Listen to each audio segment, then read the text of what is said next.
Man, sales is tough. I'm just not cut out to be a salesperson. Have you ever felt that way? Selling doesn't need to be so difficult. My name is Harry Spate. I'm here to serve and to help you succeed. Join me as we discuss sales made easy.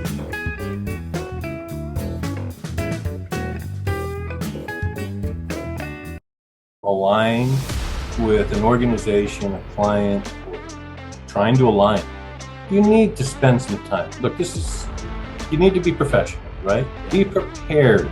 Know your audience. Understand the industry. Understand what the challenges, the competition are facing. And you need to come prepared to ask questions, specific questions that are impactful to your audience, right? You can't just wing it, man.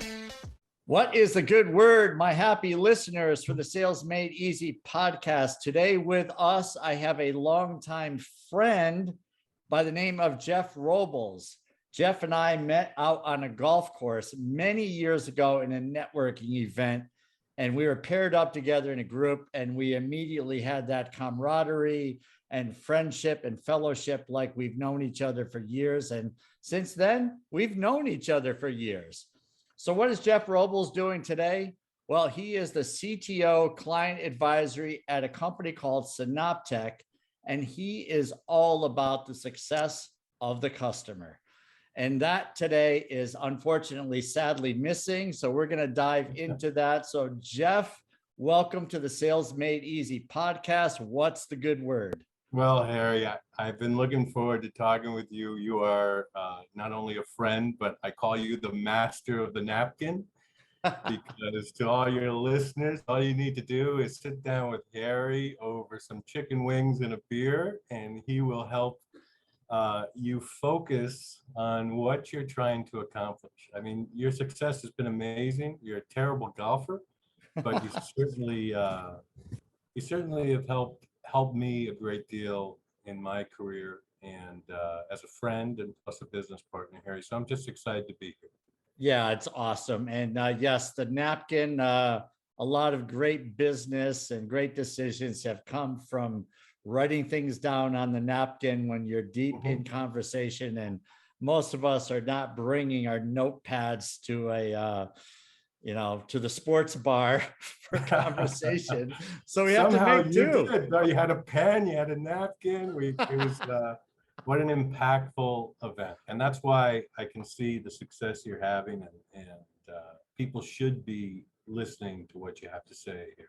All right, so we're going to dive into the napkin a little bit later, but I have to ask: is the napkin still intact without barbecue and wing sauce all over it? I have the napkin. I have the napkin. I keep the napkin in a place. It's a very special place to me. I keep it right at my bedstand with some other things that are important to me, the good book, Nice. if you will. So I look at it often, Harry, because it was just a great exercise of focusing on not a task, but what's really important.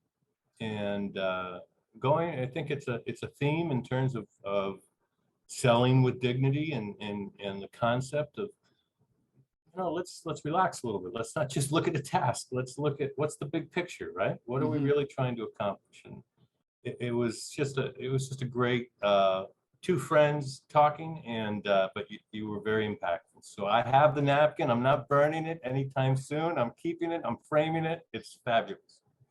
And next time you're eating pizza in bed, watching late night or something, don't reach for that napkin. Well, Oh you my know what? goodness. If I spill a little pizza or something like that, I might have to grab it. But I'll try to find something different there. I would No, not not touch that that. napkin. Anyway, I'm gonna keep it, man. I'm gonna keep all it. right. So we were actually talking about a topic, but I think this topic that ties into the napkin is also well suited for those who are trying to grow their business through sales. Mhm. And it's really having vision. Yep. And neither of us are prepared for the conversation, but I know that we can pull from years, decades of experience Sure. that's in between our ears now about having vision. And so an example might be if someone's trying to grow their business, they're not necessarily thinking about what they see a year from now or what they see 3 or 5 years from now. And they just sometimes just stick their nose to the grindstone and hope for things to come out without necessarily a lot of vision. And then they kind of figure it out along the way, maybe. But having some vision in the beginning can be helpful. So what say you, my friend? No, I think it's important. I think both from someone who's trying to make an impact out there, whether you're in a sales role or customer success role or whatever role that you might be that you're client facing, personally, you need to have a vision on what your actual value proposition is when you're talking to clients, when you're talking to people, right? Mm-hmm. And that has to keep evolving because the world keeps evolving. You can't just stay stagnant. At the same time, when you're dealing with those customers, too often I think we make the mistake of staying in the past almost, right? So Right. You've met a need for an organization or a person, or you've brought that need, you've closed the deal, right? You have that. But then you stop listening, you stop talking, you stop expanding, you stop trying to challenge that vision that you had when you first connected. And I think easily you can see that you lose that the power that you had in terms of the relationship at the beginning. And I think that can lead both sides. If you lose your vision for yourself and what you're trying to accomplish in that value proposition, you're not going to keep growing as a salesperson, customer service, any kind of role like that. And if you stick to old agendas, you're never going to be adding value beyond the contract that you closed with a client, right? Yeah, exactly. So if we think, and it's not like we want to take people for granted, and it's not like we intend to take our clients for granted, but if they've been there for a while, they say we're doing great, we periodically check in. So you guys are doing great. And we say, well, that's good enough for me. But we're not really doing what we did early on, which is maybe do a little bit of discovery. What's new? We haven't really had an in-depth conversation, and maybe you do that over wings and cocktails sometimes too, right? I mean, what's your thought? I think socializing relationships is critical. And there's different personalities that you deal with, but socializing doesn't always have to mean beers and wings, right? It can be a visit to a client at their office. It could mean having a coffee with them in the morning before work starts. But the idea, at the end of the day, Harry, you do it so well, okay? And I give you props. I don't want everyone to think that I really like you too much, because I deny it later, but I do. At the end of the day, it's about listening more than speaking, right? And discovery, I think too often, we go in with our own agenda, right? We go in with the corporate agenda, or this is what I'm trying to sell next or whatnot. And you need to listen, and you need to be honest, and you need to say, I'm listening, I see the need, we can or we cannot do this, right? And if we cannot do this, then do the right thing. Point them in the right direction, someplace that you might know that they can accomplish it. Because what you're trying to do more than anything else, I think in any kind of sale and any kind of customer service, is to keep that relationship, to add value. That's the value that you're adding. If your organization, I mean, I'm really lucky. Look, Synaptech, it's a systems integrator company, and it's great. And there's so much execution muscle. But sometimes when you're in sales, you don't have all of that, right? So you stop the process and you just focus on the small agenda or the small offering that you might have, and you're not digging deeper. So you lose out the opportunities to network, right? To find other people who can help. You lose the opportunity to show your client or your customer that you have their interests first, beyond any agenda that you have. And that's, I think it's an easy mistake to make, and one that I made a lot, especially early on in my career, because it was just, hey, I have to achieve certain goals. I have to do this. I have to do this. So we're all in a rush, right? We're all in a rush. And a wise man, not you even, but a wise man told me once that, when it comes to a customer or yourself, no one ever really finds the time to do things right, but everyone finds the time and the money to fix things later. I Right? did. Yeah. So slow it down, slow Yes. it down, and remember what you're there to do. Yeah. So great advice. So an example might be, so pick whatever industry, whatever someone is providing for their client. Mhm. It's been a few years. Maybe it's not a few years. Maybe it's a year. A Mhm. lot can change in a year, right? So Oh, maybe sure. there's new direction. Maybe someone's growing. Maybe they're shrinking. Maybe they're thinking about buying a company. And we just make the assumption. So Mhm. discovery, when I use that word discovery, I realize that could mean go in with my list of questions that Right. pertain to my product. But discovery can be, hey, we're discovering what's going on with that company and that business and that person. Yep. And maybe the person tells us something along the lines, I'm not going to be here for more than the next few weeks. Yeah. Or they drop something like that where they wouldn't tell us in an email. Mhm. But when we're having a conversation and they say, well, this is what I'm thinking of doing, I'm moving my family, there's all kinds of things that could come up in a call like that. And if we're not having these conversations periodically and we just make the assumption, then that's when the surprises come up and then we're in scramble mode. It Right. is. So what's your thought?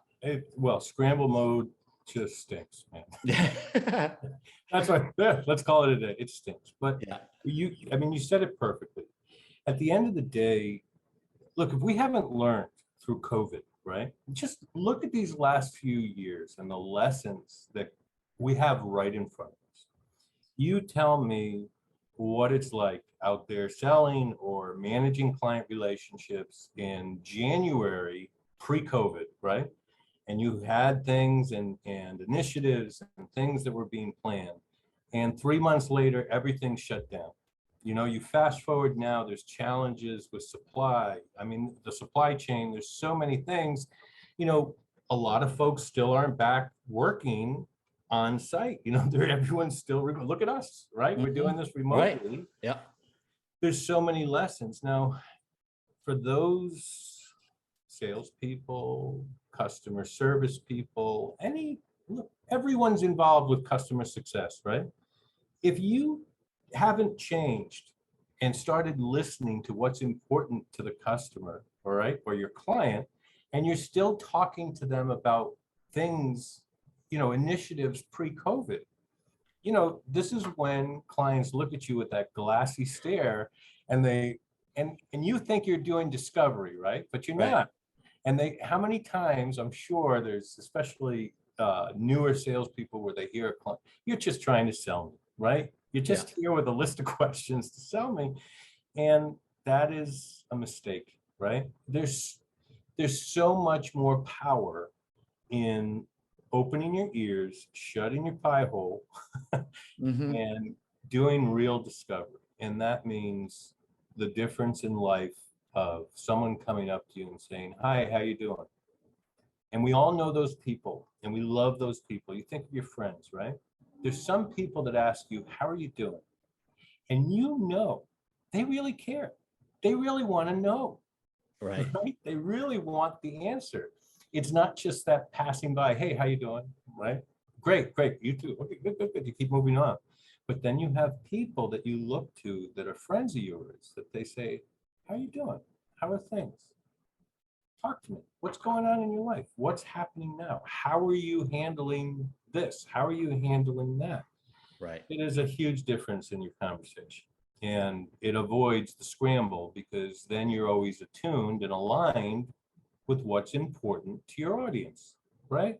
Because it's Exactly. really what's important to them, not what's important to you. Yeah.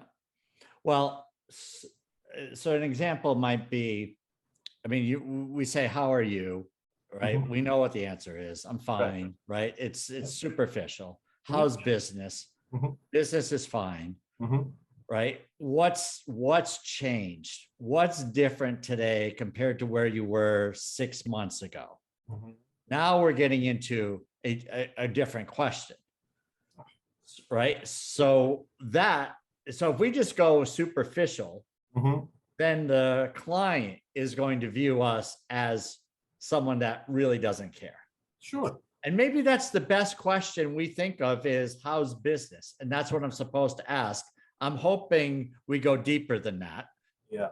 Harry, So yeah, so talk to me. so look, man, Yeah. if you're trying to align with an organization, a client, or trying to align, you need to spend some time. Look, you need to be professional, right? Yeah. Be prepared, know your audience, understand the industry, understand what the challenges, the competition are facing. And you need to come prepared to ask questions, specific questions that are impactful to your audience, right? You can't just wing it, man. I mean, look, I tried it. I've done it.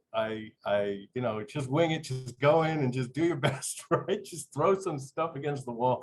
That's not, again, that's not really aligning. That's still playing to your agenda. But if you take the time to do the research and understand, you're talking to international distributor, right? Mhm. Well, what are they facing with the supply chain? You're talking about security, everyone, the buzzwords in technology, right? Well, you need to know enough about it and to speak about it, right? So educating yourself, being prepared for the conversation and knowing your audience.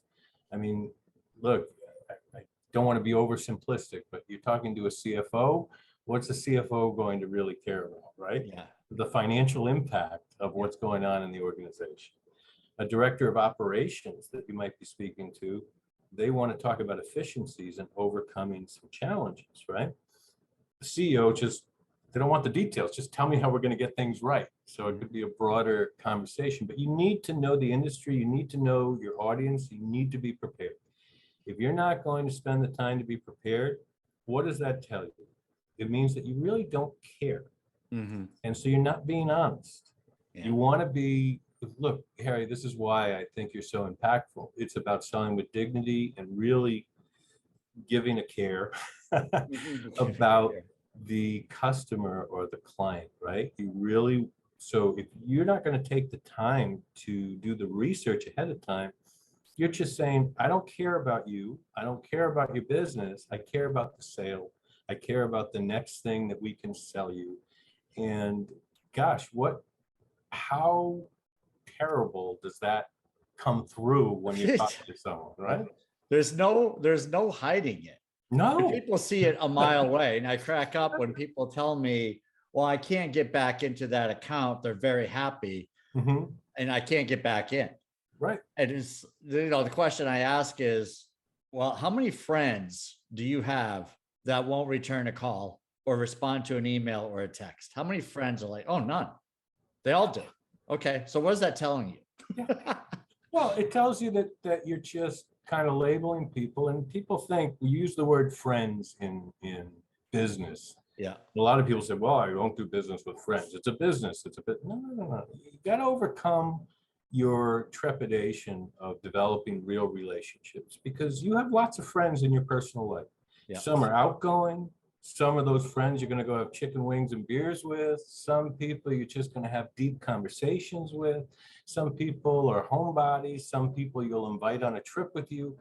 You know your friends, you know them, but you can interact with all of them and they're all your friends, right? So in business, the word friend, it's applicable. It's applicable. It doesn't mean that you have to be golfing with them. It doesn't mean that you have to be, uh, you know, going out to dinners with them, necessarily. But it means that they look at you as someone that they value because you give them good advice, you steer them in the right direction, you're prepared for your conversations with them, you've shown that you give what Mhm. about the outcome of their business and what's important to them. I think, and you and I have talked many times, Harry, and you use this all the time. It's about what's important to them, right? And can you help with that? Yeah. So if a person is not responsive, Mhm. instead of jumping to conclusions that they're, again, you and I have been in sales, been around sales, we know salespeople. We'll Sure. hear things like, I can't believe that person's not responding. I've done so much for that person. Mhm. They're not giving me the time of the day. How rude. I can't believe they're so rude. And we go on this whole thing. Yep. And the reality is, maybe they just don't view us as friends as we view them as friends. Right. Maybe, right? Maybe they're looking at us like every other vendor they have, that we're just in it for ourselves, right? We really care about you as long as you buy from me. But if you start looking at a different direction, if you start asking about reducing contracts, I go in defense mode, and you see a different side of me, Mhm. of all the things I've done for you, and becomes about me instead of really about you. So what would you suggest Oh my for if goodness we're going gracious. through that? I think that we're so quick. I think you've said it perfectly. Let's look at that, right? So all of a sudden you get a termination notice or a change, right? A particular service is, long-term client is Yeah. moving on, right? So a couple things. First of all, man, if you're just getting that and you're so surprised about it, it's a lesson learned. It's a moment for self-evaluation and saying, gosh, did I really listen? Did I really keep those conversations going throughout time, or did I get tunnel vision? Too often we do on the existing contract, right? So we get this, and in our field we do so many different things for organizations. So it might be that we're doing development work for an organization, and it's a ton of money, and it's years and years, and we're doing development work for them, and people executing that contract and that relationship they're just tunnel vision on doing those tasks. Yeah. But nobody takes the time to have conversations beyond it. And guess what? All of a sudden there's, hey, you know what? We've brought some things in-house. We're not using the same applications, and you guys have been great. Thank you so much, but we don't need you anymore. We're doing this. And the funny thing is it happens, but people get a notice like that, or they get something. Yes, self-reflect. You can't do anything about that, but you have to look at it as an opportunity. You still have to go and understand, hey, okay, tell me about what's happening in the organization. Why did you move in-house with these services, right? And listen and be prepared for that conversation and see where you may still fit in someplace. I guess the best answer to it, Harry, is you want to avoid getting to that state where you're surprised by something. You should be helping your client exit out of one service and seeing what other service you can add, right? You need to partner with them, so it shouldn't be a surprise. But at the same time, it happens to everybody. It does. But it's an opportunity. Yeah. And so a lot of sales people, or a lot of people, are just going to be, oh, well, we lost that one. That's it. And they just let it go. Yeah. They let it go. They don't see the opportunity. Every conversation is an opportunity. Yes. But does that mean you need to sell in every conversation? No, Harry. Well, I'm going to preface this by saying, okay. Well, my definition of, do you need to promote yourself and your services in every conversation? I think you should be promoting everything that you can offer, but I think it starts with listening to what the needs are. I kind of do it reverse here. Okay. At least this is what I've learned, right? Every conversation I have with a client, I'm listening to what's going on with their business, right? And I'm trying to see if there's any areas that Synoptic can help overcome some gaps and challenges that they have. And if we can't, I'm also trying to think, who do I have in my network? Who do I have that I could bring to bear there to help the client. Because my role in particular is about the customer success, right? Yep. My role in particular is about making sure that companies achieve their goals. But I think that's the same, you can break it down to a salesperson of a specific product. Gosh, how much more powerful and how many more referrals can you get if you're doing that? Yes, you need to know, a client should know everything that you have to offer in the right way over some time, conversations where you're listening. What's the worst thing that you can hear? I didn't know you did that. Oh yeah, I love that one. I didn't know you did that. We Right. did a full migration to Azure. Why didn't you talk? Well, we didn't know you did that. Right. Oh, okay. I guess we should just shut down. We should stop operations right there. But unfortunately, you get that termination notice, and then no one has a follow-up conversation, and you may uncover the fact that, hey, we haven't really needed this service for some time. We're cutting costs. We're up against this and this, and we're listening to what I just said. And actually, we're planning. We're just trying to figure out how to migrate things to the cloud, and that's our focus right now. Oh, oh, Right. oh, A whole interesting. different opportunity may It's avail a whole itself. different opportunity if you're listening. If you're not Yeah. approaching it with your agenda, right? You're canceling. Yeah. What do we do wrong? Right. What's- And then that's uncomfortable Yes. for your client, right? So Right. we come in defensive mode. Mhm. And this is where I was saying is we don't always have to sell. Sometimes it's just listen. We Yes. don't have to say we can do something else and like that will be our last conversation. We can just listen Mhm. and digest Mhm. without and just remove. It's so hard to do, but we have to remove the emotion.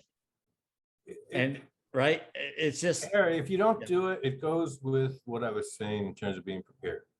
Look, you listen first, take your notes, understand. Sometimes it's better. Give it a day. Think yeah, about it. or a week. Or a week. You don't have to respond. You don't have to go guns blazing. Right. You hear that, we're planning this migration. Okay. Think about it. Mhm. Think about what does that mean to them? Give it a moment, because if everything someone says to you, you're countering with, well, I can sell you this, and I can sell you this, and I can sell you this. People are going to shut down. Yeah. People are going to shut down. I'm just canceling, Jeff. Thank you so much. See you later. Listening, open your ears, shut the pie hole, listen. I think it's important.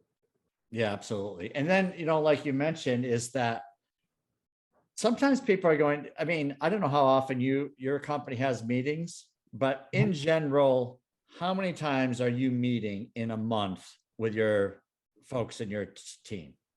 Oh my gosh. We do a really good job of connecting, but I don't think we overdo it as an organization, but there's lots of different moving parts at Synaptic. So there's lots of access. Okay, so let me ask. So are you guys meeting like once a week? Is it once a month? Yeah, once a week. Once a Okay. week. So Sure. let's just say once a week, I think is pretty common. Mhm. Departments get together once a week, maybe twice a month, whatever. Mhm.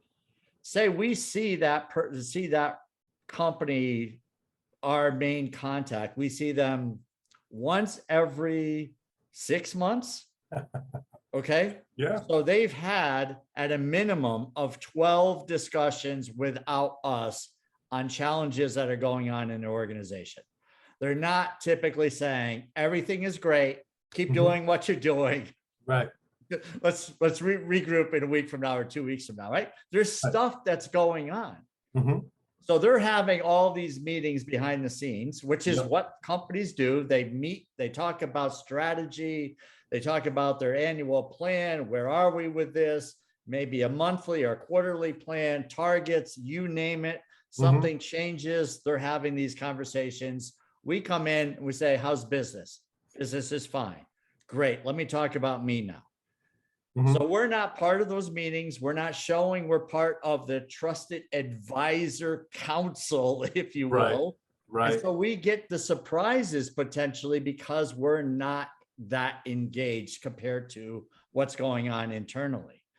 Always. So what's your thought on this? My thought is that you have to look, you have your customers, right? You have your clients, you have these, that's why you're in business. Whatever you do, that's why you're in business. You have to schedule meetings with them, touch points with them on a regular basis. And, you know, in our industry, it should be pre-scheduled. It needs to be that constant contact, visits, meetings, calls. You don't want there to be strategic decisions in IT where you're not part of the equation. And if that happens, it's, first of all, that happens, I won't be a synoptic. Right. So all of you clients of Jeff Robles out there, please. No. Look, But so what does that look like, Jeff? I mean, is that how often? I mean, so it depends. I mean, it really, how often depends on the organization and the depth of the organization. We handle, you know, mid-market enterprise companies. You know, there's some bigger organizations, but we also have, you know, some small relationships as well. But for the most part, you know, you have your point of contact, you're having those meetings with them, but then we also have teams. So it's not just one person, right? It needs to be teams that are in there on a regular basis, on an admin visit, you know, once a month, you know, where you're seeing what's going on, the different business units that are supporting that organization. You know, it could be cloud management, cloud advisory, it could be development, it could just be IT as a service, right? Security.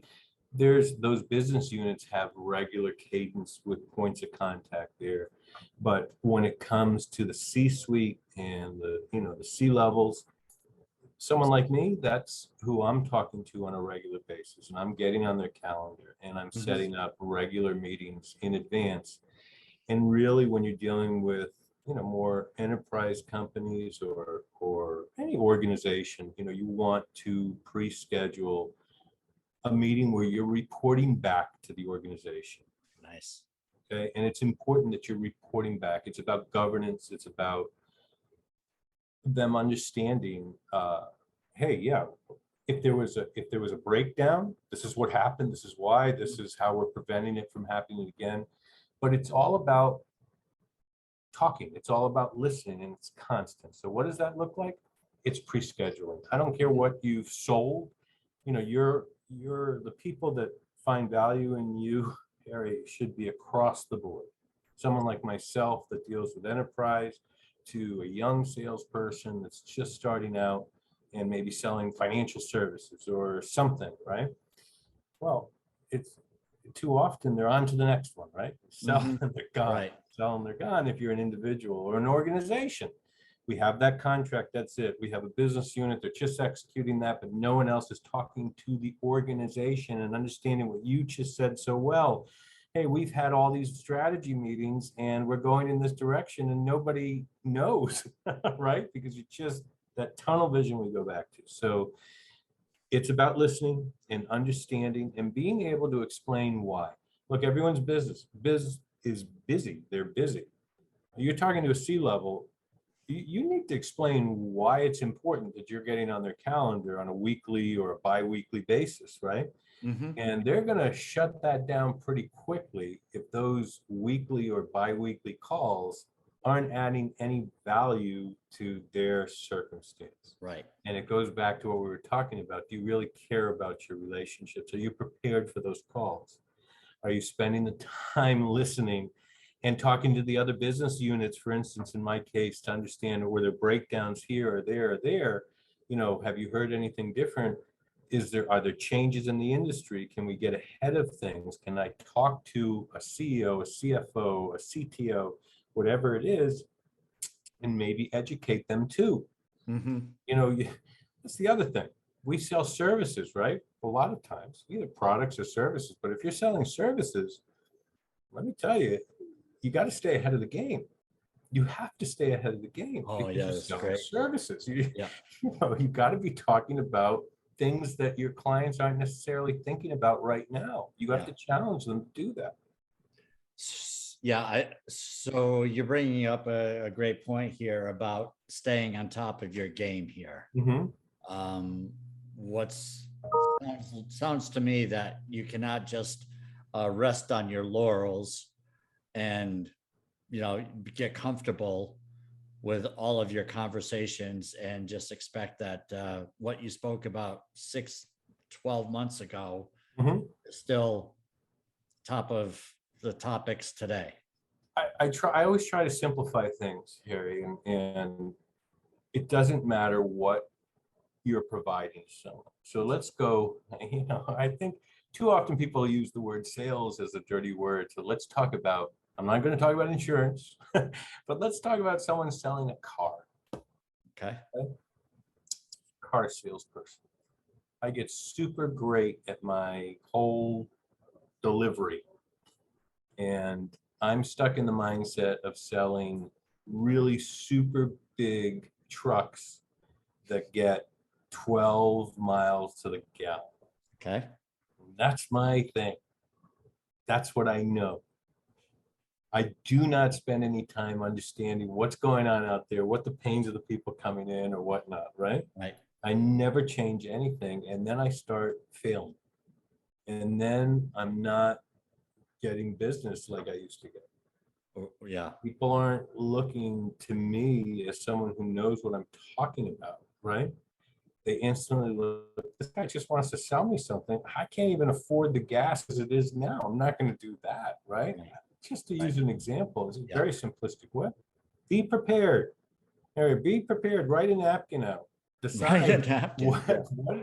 what is this conversation going to be about? Be prepared. Well, so I liken it in the book of going to a dentist that his office is fully decorated from 1970s technology and wallpaper, right? Maybe it's got the Mhm. orange shag rug. I mean, who knows, right? But if Those you things are walked coming into a back, place Harry. like Oh, come that, on.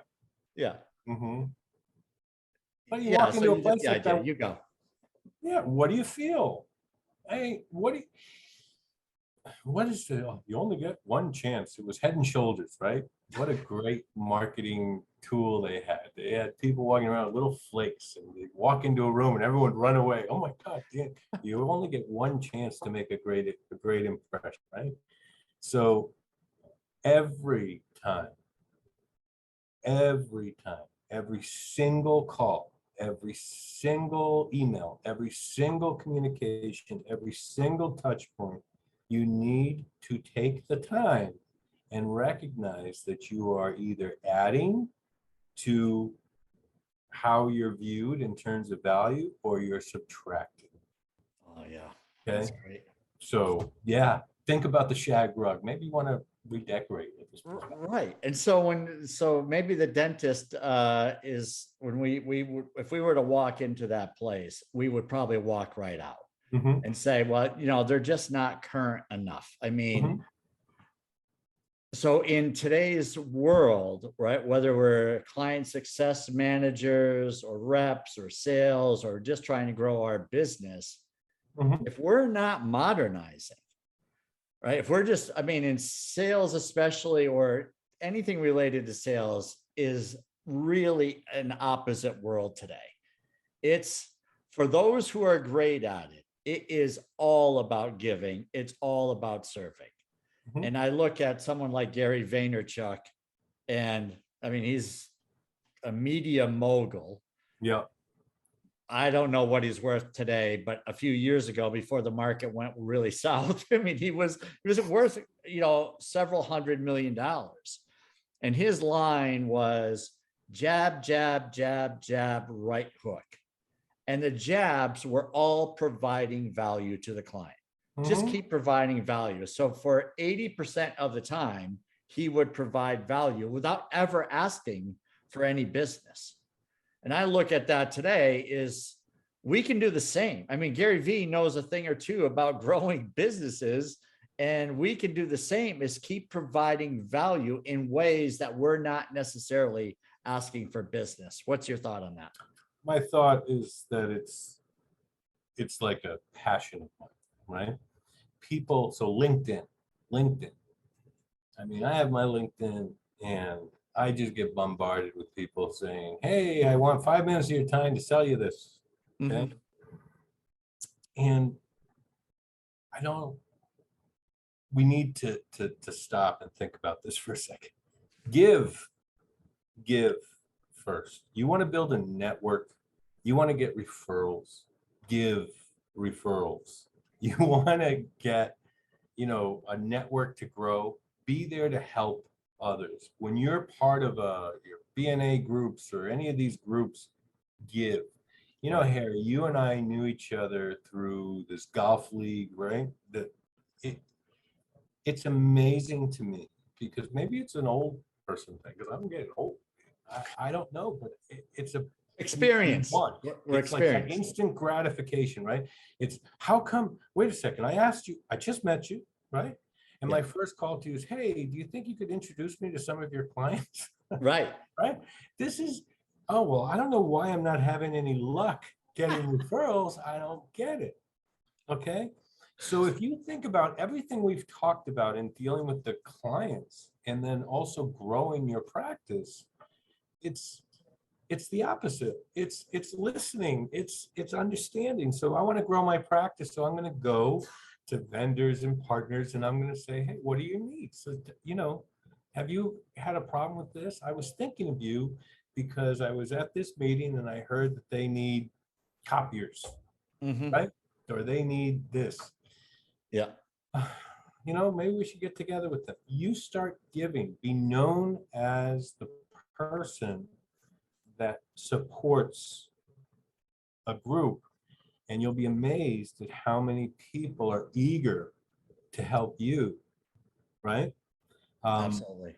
Young people and new salespeople, they make a mistake and they're not prepared. They don't think long-term. I think, this internet and everything, it's instant gratification. 100%. Has to happen right now. Yeah. It's about building relationships both ways, right? Outward, inward. It's about building those relationships of trust. And you don't do that, right? We wouldn't even be here. We've known each other for going on over a decade now, I think, right? And think about it. If we played golf that first day and all of a sudden I turned to you and I said, Harry, give me this. Right. I see you're connected to 7 people I want to get into on LinkedIn. Right. Can you help me? Give me some Let's referrals. do it. But it's so often that's what happens out there. So, you say it well, when you look at the methodology that you talk about, we don't have to, no, I'm not trying to be cheeky. We don't have to have our hair on fire here, right? Or in there's every time. instance, there's time. You can take a breath. We want to accomplish things, and you have to do it, and there's certain expectations, but you have time to do it right. Don't make the mistake. I think I said at the beginning, nobody seems to find time to do things right, but everyone finds time and money to fix things later, right? Yeah. Do it correctly. Take a breath, slow down, understand what you're really trying to accomplish, and help other people, whether it's your clients, whether it's people that you network with, help them. If that's your mission, you're not going to fail. You're not going to fail. People respond to that. I don't care, if you're into this kind of your high D, high C personality type. Doesn't matter who you're talking to. People respond when they recognize that you're actually there to add value, to help them. Right.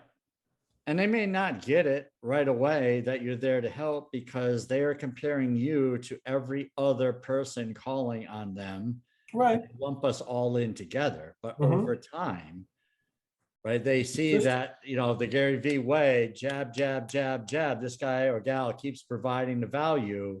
I'm going to listen to that person over the ones who say, this is my 3rd email.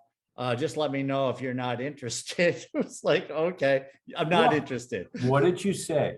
A lot of people, I bet you, if they listen to this, it'll go right over the head. He says jab, jab, jab, jab, jab, right hook. He doesn't say jab. Right. And silence, right? Right. It's a consistency. And you know, if you're developing a relationship and you really care and you want to get to know somebody or an organization, it takes time. It takes a little time. People, you know, it's great. You know, hey, I'm going to close you on the first call. Awesome. That can happen. It can happen. But come on. Yeah. Let's be real. Let's be real. And whatever you do wind up selling into that situation is probably not going to be exactly the right thing. It's probably not. You know it, but then you walk away and why can't I develop this relationship further? Yeah. Short-sightedness, right, is it's going to burn down your straw house. There was something in a David Bowie song about wham bam many years ago, and people have used that in sales. And I've always like that. You can't talk like that anymore, Harry. You can't use David Bowie anymore. Yeah, of course. I did it. We're going to delete that. Nobody knows who you're talking about. Right, yes. He's an old guy that was an ancient figure back in the 60s and 70s, some 80s. Right.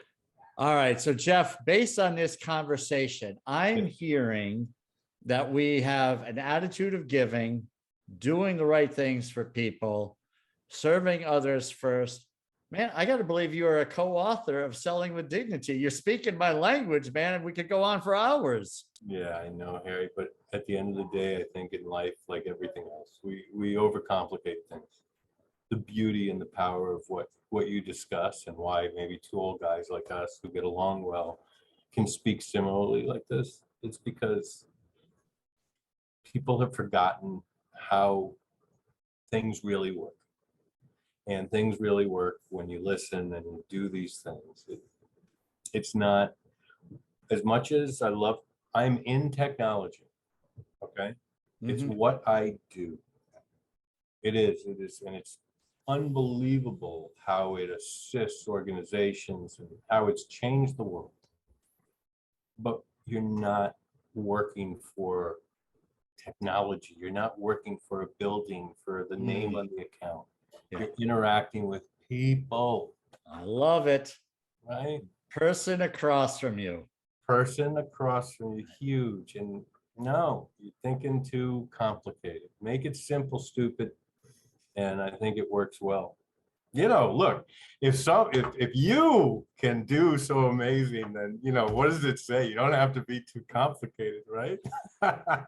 No, I live my life saying, if I can do it, you can do it. So some people do it, but Harry, I love being on with you.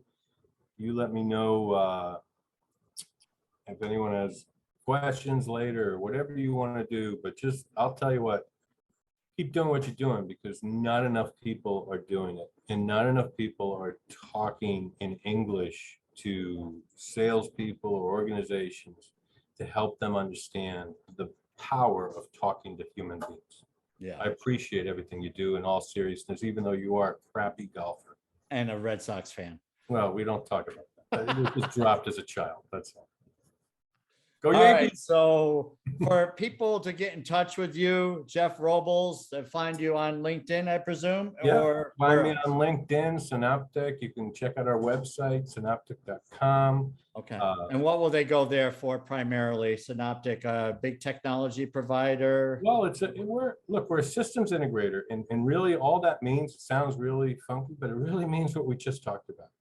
This technology has helped all these organizations, but a lot of times companies don't know what they don't know. Like, oh, hey, you know what? Should we be totally in the cloud? Should it be a hybrid? Everyone's worried about being hacked and cybersecurity. How simple can that be? How complex? I have needs. I've put out, I can't find people to work. You know, I have all these development needs and whatnot. We're in a high pace growth mode, and we're developing applications and supporting things, and we're hiring engineers, and we can't find them. Hey, guess what? We can handle all of those things. I need just IT support. We can handle it.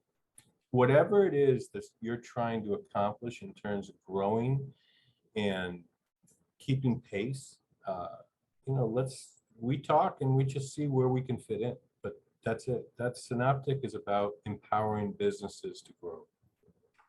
Beautiful. Well, you're the man to do it, my friend. So great to have you on the Sales Made Uh, Easy podcast, and look forward to hitting the round white ball again down the road here. So Yes, yes. Keep them long and straight, Harry. You're the all best. right. Thank you, sir. Great conversation. Thanks, Jeff. Man, sales is tough. I'm just not cut out to be a salesperson. Have you ever felt that way? Selling doesn't need to be so difficult. My name is Harry Spate. I'm here to serve and to help you succeed. Join me as we discuss sales made easy.